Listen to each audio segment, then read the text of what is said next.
कठोपनिषद।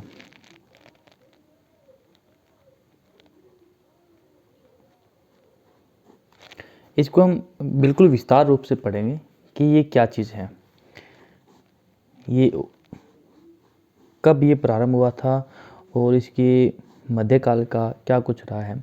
सबसे पहले हम ये इसमें वर्णन करेंगे कि ये किसके रचयिता कौन है। तो ये लिया गया है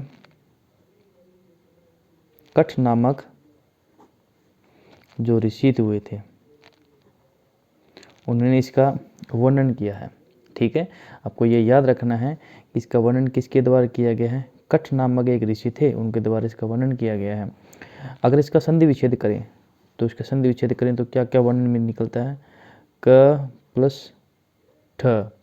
ठीक है, अब इसका यानी कि क का अर्थ रहा है ब्रह्म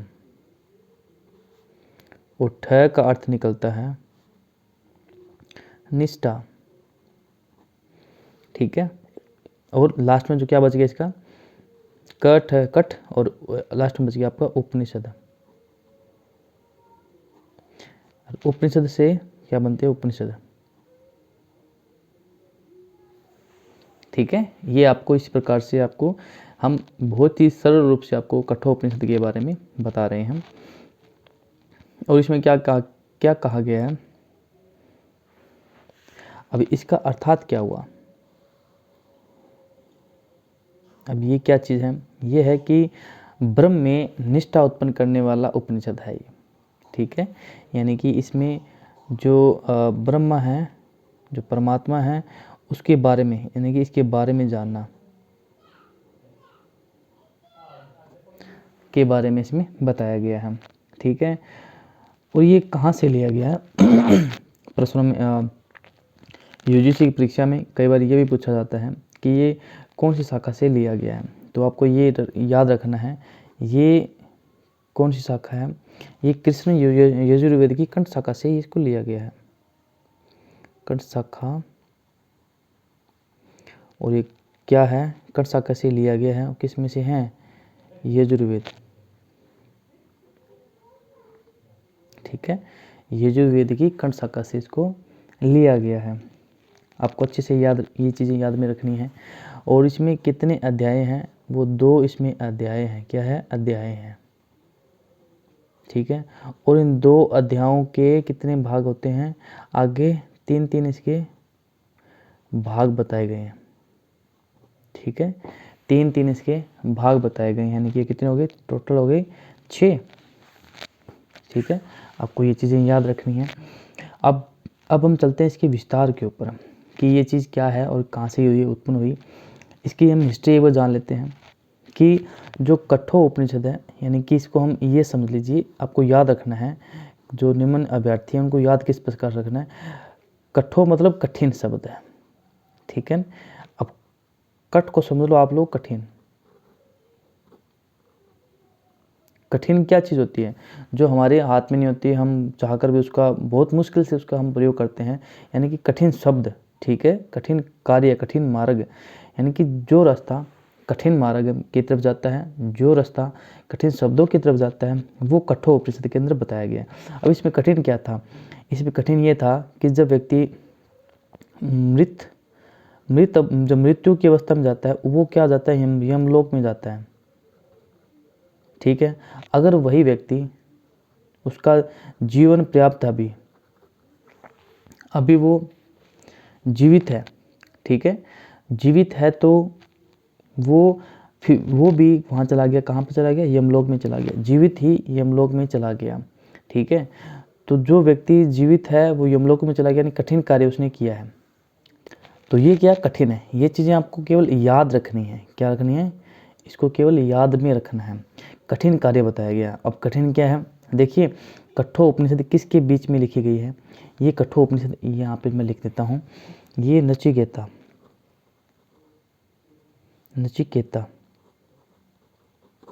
और उसका जो पापा का हम कह देते हैं, पिता भी हम कह देते हैं, उनका नाम क्या है, आप बताओ क्या नाम है। देखो, ये चीज़ें आपको याद होनी चाहिए, वात्स उसके पापा का नाम है। ठीक है, अब ये चीज़ इनके बीच में लिखी गई है। जो सब कुछ है वो निचोड़ इनके बीच में ही है। अब इनसे ही किसकी उत्पत्ति हुई? ब्रह्म की, ब्रह्मा जी की। ठीक है, ब्रह्मा जी कौन थे? सबके पिता थे। ठीक है, युजुत्सु क्या करते हैं? घुमा फिरा के आपको प्रश्न दे देती है। तो इन सबको बहुत ही आसानी रूप से, बस बहुत ही आसान तरीके से इनको सबको समझना होगा। वीडियो हो सकती है थोड़ी लंबी बन जाए, लेकिन समझ में आनी चाहिए प्रत्येक चीज़ आपको। अब हुआ क्या था कि नचिकेता और पापा इनके बीच में एक संवाद हुआ था। वो किसके प्रति हुआ था? कि इनके पिताश्री ने क्या करवाया था? एक यज्ञ करवाया था। ठीक है, एक यज्ञ करवाया। उस यज्ञ में यजमान जो आए थे, यानी कि जो पंडित वगैरह आए थे, उनको कोई चीज़ दक्षिणा में कोई चीज़ देनी होती है। वो चीज़ देते हैं जो अपनी कीमती वस्तु होती है। तो इस व्यक्ति ने क्या किया, इनके पापा ने क्या किया, इनके वासव ऋषि ने क्या किया कि एक गाय थी जो क्या कि मतलब कि गाय ऐसी थी कि वो दूध नहीं देती थी, यानी कि वो इतनी महत्वपूर्ण नहीं थी, लेकिन फिर भी उसको, यानी कि इसे अयोग्य गाय भी कहते हैं, जो कि वो उसको दान दे रहे थे यजमान को। तो उसके नचिकेता ने क्या किया, उसके पुत्र ने क्या किया, किसके?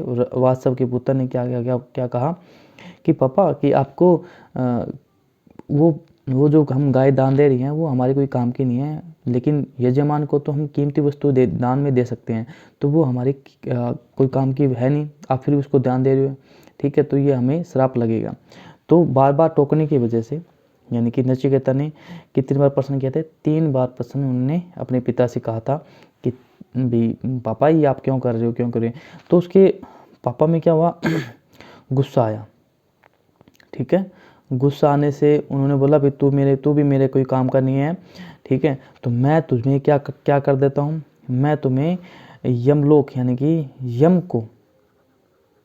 यम को दान देता हूँ। ठीक है, अब ये बात उन्होंने कह दी, जोश में कहो होश में कहो, ये बात कह दी। नचिकेता ने इस बात को अपने सिर मत्थे लगाया, यानी कि जिस प्रकार से भगवान श्री राम ने उनके पिताश्री ने बोला मैं मैं तुम्हें वनवास देता हूँ, बगैर कोई बात कहे वो वनवास की तरफ चले गए थे। ठीक इसी प्रकार से नचिकेता ने भी यही काम किया कि वो बगैर पापा को कहे कि मैं यमलोक को जा रहा हूँ, आपने मुझे दान कर दिया, लेकिन इस बात को वो आज्ञा समझकर वो यमलोक की तरफ चले गए।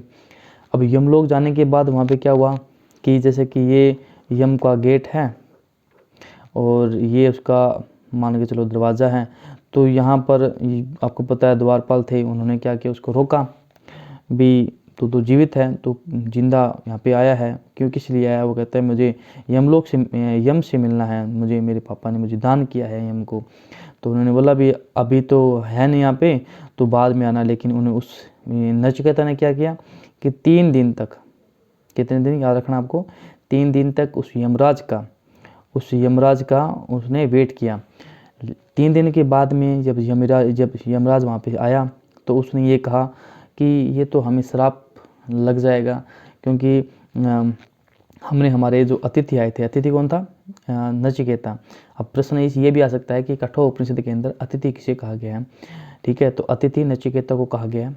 अब मैं यहाँ पे लिख देता हूँ कि अतिथि टू नचिकेता। ठीक है, नचिकेता को अतिथि कहा गया है। अब यहाँ पे क्या चीज़, एक श्लोक का वर्णन किया गया है, क्या? अतिथि देवो भव। ये श्लोक भी इस प्रकार से पूछा जा सकता है कि अतिथि देवो भव का सर्वप्रथम कौन से उपनिषद में वर्णन किया गया और किसके प्रति किया गया है? तो ये किया गया नचिकेता के प्रति। उन्होंने बोले भी आप अतिथि यहाँ बन के यहाँ पे आए हैं और हमने अतिथि का सत्कार नहीं कर पाए, तो ये हमें श्राप भी इसमें लग सकता है। तो उनका भी आपका मैं बहुत शुक्रिया है कि हम बहुत ही आपको सहने से आपको अभिवादन करते, अगर मैं यहाँ पे होता। तो नचिकेता बोला भी, उसने 3 दिन तक इंतज़ार किया। तो 3 दिन तक इंतज़ार करने के बदले उन्होंने क्या बोला कि मैं तुम्हें 3 वर देना चाहता हूँ। ठीक है, 3 वर, यानी कि जो भी कुछ मांगना है वो आप मुझसे मांगिए, मैं आपको 3 चीज़ें आपको देना चाहता हूँ। तो नचिकेता ने कहा कि ठीक है गुरुदेव, आप मुझे अगर आप कुछ देना ही चाहते हैं तो आप मुझे 3 वर में पहला जो वर उन्होंने बोला था, अब जो उन्होंने पहला जो वर मांगा था उसमें उन्होंने ये कहा कि अगर आप अब यहाँ पे देखिए 3 वर उन्होंने मांगे थे। वर में पहला वर क्या था, उन्होंने बोला कि अगर मैं यहाँ से घर की तरफ वापस जाता हूँ तो जो मेरे पिता हैं उनका चित्त शांत हो। ठीक है, अब चित्त के बारे में उन्होंने यहाँ पे वर्णन किया गया, चित्त के बारे में, चित्त क्या हो, शांत हो। ठीक है, चित्त शांत हो और क्रोध को त्याग कर मुझसे वो प्रेम पूर्वक व्यवहार करें और शेष आयु ने कोई चिंता न सताए। इस प्रकार के उन्होंने पहले वर में उन्होंने बात की, यानी कि अपने पिता के प्रति का वर्णन उन्होंने किया है। पिता से स्नेह मान लीजिए आप, या फिर आप किसी भी बात की चीज़ को समझ सकते हैं कि पैतृभाव इसमें बताया गया है। तो प्रश्न ये भी आ सकता है कठोर उपनिषद के अंदर पैतृता का भावना कौन से अध्याय में मिलता है या कौन से वल्ली में मिलता है, तो प्रथम वल्ली के अंदर पैतृता का भाव इसमें देखने को मिलता है। तो ये चीज़ें आपको याद भी रखनी है। दूसरा क्या मांगा, ये पहला वर इन्होंने मांगा पापा के प्रति। दूसरा क्या कहा, दूसरा ये कहा कि नचिकेता ने ये बोला कि अग्निदेव को, और इस उपनिषद के अग्निदेव के बारे में बताया गया है। अब अग्निदेव के बारे में प्रश्न ये भी आ सकता है कि दूसरे वर में उन्होंने अग्निदेव के बारे में, अग्नि के देव के बारे में पूछा है।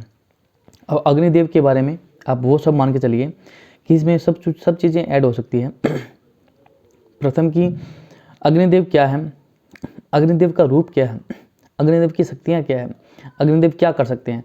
तो अग्निदेव से संबंधित जो भी प्रश्न आते हैं वो सारे कठोर उपनिषद के अंदर बताए गए हैं।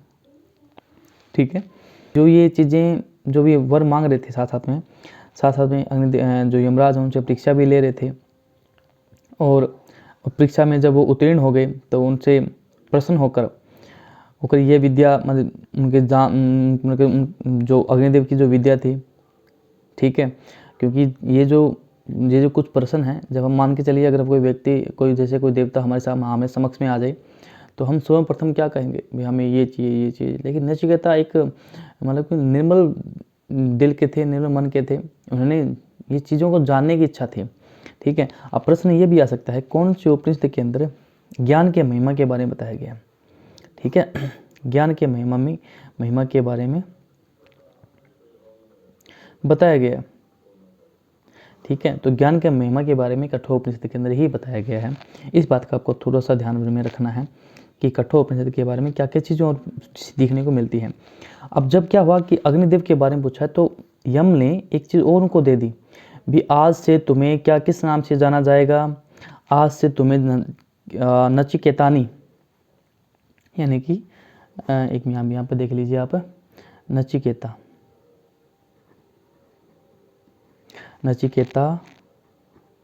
अग्नि,